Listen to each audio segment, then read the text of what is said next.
and keep passing it backwards. But him, oh no, that was a winning goal. That's what happens. Doesn't matter, as I said before the game, for us, doesn't matter the opponent, most important is winning, and we did it. It was an amazing comeback, great effort from the team. I said it before the game to the team. We look like a team now. Some months ago, well, some time ago, you could see sometimes a team, sometimes a little bit, each one of us looking a little bit for ourselves, but now you see a proper team that works hard for each other, and you see that it pays. The first goal was a little bit controversial, because Marcus was offside and you're in on goal. Did you shout? Did you call? No, I think because I was facing the goal, Marcus probably saw that I was in a better position. I didn't know if any of us was on offside or not, but it doesn't have any influence because there was no one closer to him, so it doesn't make any influence on the teammates to defend. The only one close was one close to me, so it is what it is. But it's a goal at the end. We are really happy for that. Marcus, the winner. I thought you were injured in the first half. You were going to make the second half. I mean, what a finish! Just a little knock, but in games like this, you have to just try and push through. And thankfully, I managed to do that. Obviously, scoring the goal at the end and winning the game. That's what we set out to do. As Bruno said, that's always the aim before every game. This game obviously is a little bit special, but either way, we're pleased to have the 3 points and continue winning at Old Trafford. Needed something to lift you, because at the start of the second half, City looked like they had control. Garnacho changed things. He added some pace in there, didn't he? Yeah, it's a change of dynamics, and I think I've said this many times before, but the options that we've got coming off the bench, even when we've had injuries this year at times in the forward line, and everyone's played out of position. Bruno played out of position today. But as you can see, everyone's putting a shift in, and when you've got players like Garner, young, hungry, full of talent, ready to come on and make a difference, and anything's possible. But yeah, like I said, we're very pleased to manage to come back, win the game, get 3 points, and now it's about recovering and moving on to the next game. And there's no doubting the significance of this result, particularly when you look back to October.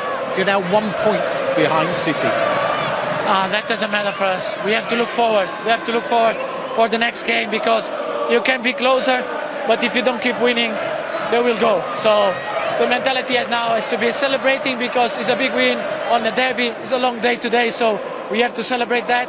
But from tomorrow, straight away head on Crystal Palace. It's always tough to play away there, we all know that. So our focus has to be straight on that. It was a nice interchange for that first goal. I think he could do the same for Marcus. Hand that to Bruno, he's player of the match. Well done, gents, well played. Marcus Rashford in imperious form at the moment, on the score sheet again for the 9th game in a row at home. Yesterday, Erik ten Hag said his team should act like winners, and Bruno Fernandes there, Rio, saying that the difference now, they look like a team. Yeah, you can see that. I think, as I said to you before, they would have been like a bit of a fragile team, and the environment there, you can see there were cracks in that, and to now there's a togetherness. I think it's all knitted together by Casemiro. I think he's been the most important part in the whole jigsaw for them at the moment. It's by no means finished, but he's a really important part. It falls through him, but I'll repeat myself again, but they would go a goal down, not even against the likes of City, but go a goal down in other teams. We saw it at Brentford in the early part of the season. They'd fall away. This team made of better stuff, stronger stuff, sterner stuff, and you can see these fans here are feeding now off this team, not just through fairy tale football and great passing and whatnot, but through commitment and tackles and other things that get the crowd and the emotion going in this stadium. They are dreaming once again at the Theatre of Dreams. Manchester United have only lost once in their last 19 in all competitions. Rio, Paul and Jolyon with me. Deep breath, Jolyon. What was your biggest concern or disappointment from a City point of view? Yeah, the result, obviously. Derby day win, you want to do that for the fans. And it's been a disappointing result, game and week. But for me personally, it's the detriment it does to potential title race. Bigger picture, and the greatest respect to United and who they are. This is a derby game, but for Man City, it's about winning the title. And obviously, that's detriment to them today.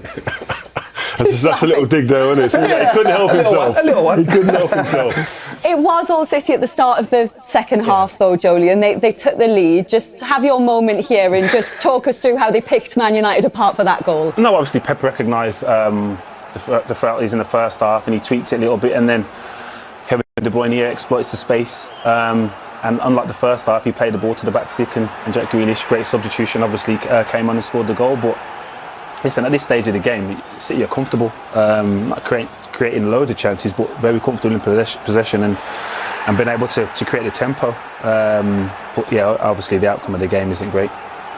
And that was their only shot on target. They didn't have a shot on target in the game against Southampton as well. Yeah, again, that would be worrying. The fact that over 2 games, it's 1 shot on target isn't great viewing for City. And unlike Pep's teams and that we've come to see, but again, there's obviously something going on there. But I'm not too worried. It's 2 games over the course of the season. I'm sure there'll be trophies there at the end. And be honest, at that point, Paul, did you genuinely think Man United had a chance of coming back? I thought if they get 1, there's a good chance of getting 2. It's always likely to happen here with the atmosphere. As Jolene said, I thought City were in good control of the game. 20 minutes after half time, you was slightly worried. I thought Marcus looked like he looked injured to me. He looked like he was injured or lazy. I'm not sure what it was. They can produce moments that win games, and you have to keep them on the pitch at all times. And I think a special mention for Garnacho as well. I thought it was a massive influence when he came on. Arguably a bit more of an influence than Anthony was, and he's shown when he's come into the game he can beat a man. He's so quick and create a goal. It looks like he's going to score. He runs through all the time, and he made United look really dangerous. And that equaliser is the controversial goal. Rashford was clearly offside, Rio. Peter Walton, though, saying he left it, didn't touch the ball, wasn't interfering with an opponent. I think I know what you're going to say, but how did you see it? It's a goal. No, I just don't think Marcus doesn't impact any of the defenders' running strides, running patterns, or positions.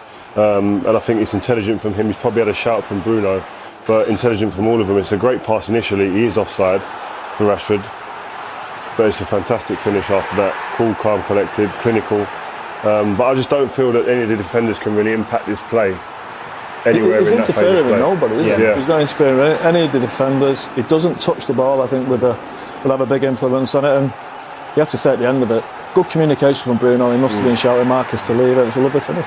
Yeah, Paul recognised straight away that he wasn't interfering, and I was just hoping he dummied the ball in some way, so Bruno could finish it off. But yeah, it's onside. Is any defender though going to expect that not to be given? That's the rule. That's the part of the rule I don't like. The defender's done well to play offside, and he's interfering in the run and in anticipation of the defender. So I seen it the other day against, I think it was Wolves, Liverpool, in a similar situation. I'm thinking if he's not there, then the defender clears that up. But yeah, again, it's one of them. Marcus actually isn't interfering. He's offside. City fans, it's at Old Trafford, Manchester United getting the decisions. Well, you've got to put yourself in the position to get the decisions, and you've got to make yourself a dangerous team at times. And I thought we didn't do that as much as you would have liked here at Old Trafford. But when we did, I said we got in there and we were clinical. But people listen, they're going to say, because it's Old Trafford here and there with certain decisions gone on in the year. I think, listen, over a quarter of a season, it all weighs itself out. And then just 4 minutes later, you already spoke about Garnacho. Just talk us through how good he was in the build-up to that winner. I think he's been good every time I've seen him this season. I think he's been a real threat. As I said, I thought he probably should have come on before Anthony, although Anthony, he does have his strengths, don't get me wrong, but this lad is direct. He doesn't care. There's no fear in a young player. He wants to score goals and he wants to make goals, and he's more than capable of doing it. You see against Aki, you fancy him, but it's only his first ball wasn't great. He got away with that one a little bit, and then all he does is he puts it into an area, and thankfully Marcus is there, and the form Marcus is on. You expect him to score, and he slides it on it. So you know what? Big win. His age, he has no fear, and he's not affected by reputations. No, so like you, for instance, I see a lot of wingers face up with someone like Kyle Walker, and because of his reputation, his attributes, pace, strength, etc., probably come back